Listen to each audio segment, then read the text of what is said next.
সনাতন ধর্মাবলম্বীদের 12 মাসের 13 পার্বণের অন্যতম পার্বণ হল দেবশিল্পী বিশ্বকর্মা পুজো।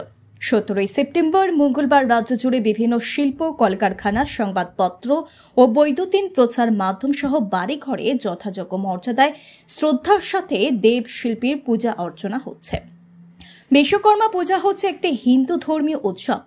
হিন্দু স্থাপত্য দেবতা বিশ্বকর্মা সন্তুষ্টি লাভের আশায় এই পূজা করা হয়। তাকে স্বয়ম্ভূ এবং বিশেষ স্রষ্টা হিসেবে বিবেচনা করা হয়।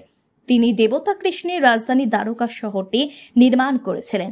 এছাড়াও তিনি রামায়ণে বর্ণিত লঙ্কা নগরী, পাণ্ডবদের মায়াসভা, রামায়ণে উল্লেখিত ব্রহ্মার পুষ্পরথ, দেবতাদের বিভিন্ন গমনাগমনের জন্য বিভিন্ন বাহন, দেবপুরী এবং বিষ্ণু সুদর্শন চক্র, শিবের ত্রিশূল, কুবের অস্ত্র, ইন্দ্রের বজ্র, কার্তিকের শক্তি সহ দেবতাদের জন্য বহু কল্পিত অস্ত্রের স্রষ্টা। বিশ্বকর্মার ভক্তরা বিশ্বাস করেন যে তিনি এই বিশ্বের সব কর্মের সম্পাদক। তিনি সব ধরনের শিল্পের প্রকাশক।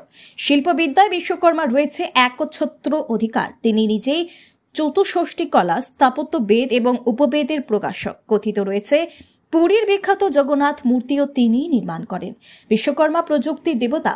এই দিনে কর্মরত শ্রমিকরা কাজ করে না, দিনভর ব্যবহার না করে বিশ্বকর্মার বন্দনায় ব্যস্ত থাকেন।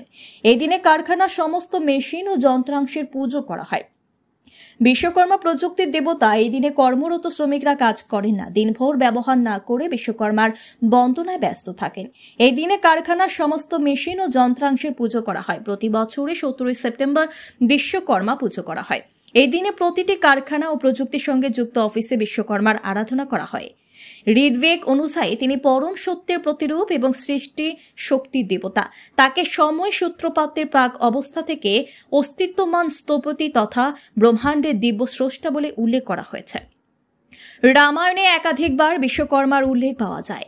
আদিকাণ্ডে উল্লেখিত হয়েছে বিশ্বকর্মা দুটি ধনুক নির্মাণ করেছিল।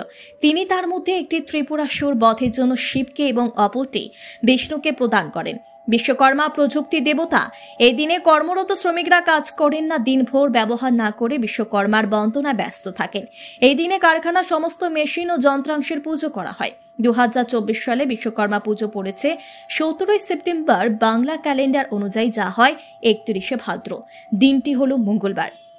বিশ্বকর্মা পুজো আসা মানেই দুর্গাপুজো ঢাকে কাঠি পড়ে গিয়েছে। এই পুজোর মূল উদ্দেশ্য ভগবান বিশ্বকর্মাকে উৎসর্গ করা, যাকে দেবশিল্পী বলা হয়। দিনটি বিশুদ্ধ সিদ্ধান্তের উপর ভিত্তি করে গণনা করা হয়।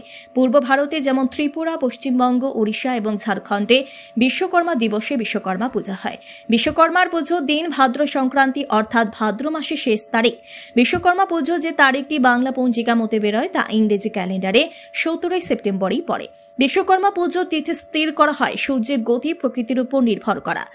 যখন সূর্য সিংহ থেকে কন্যা রাশিতে গমন করে তখন উত্তরায়ণের সময় আসে। বিশ্বকর্মা পুজো কন্যা সংক্রান্তিতে পড়ে। এই দিনটি সৌর বর্ষপঞ্জি এবং ভাদ্র মাসের শেষ দিন। এই ভাদ্র সংক্রান্তির আগেই বাংলা পঞ্জিকায় 5 মাসের উল্লেখ মেলে, যার দিন সংখ্যা 156 দিন। তাই বিশ্বকর্মা পুজোর বাংলা তারিখ ইংরেজি ক্যালেন্ডারে 17 সেপ্টেম্বর পড়ে। 5 মাসের মধ্যে যদি কোনো মাস 29 বা 32 দিন থাকে, সেক্ষেত্রে বিশ্বকর্মা পুজোর তারিখ এগিয়ে বা পিছিয়ে যায়, যেমনটা হয়েছিল গত বছর।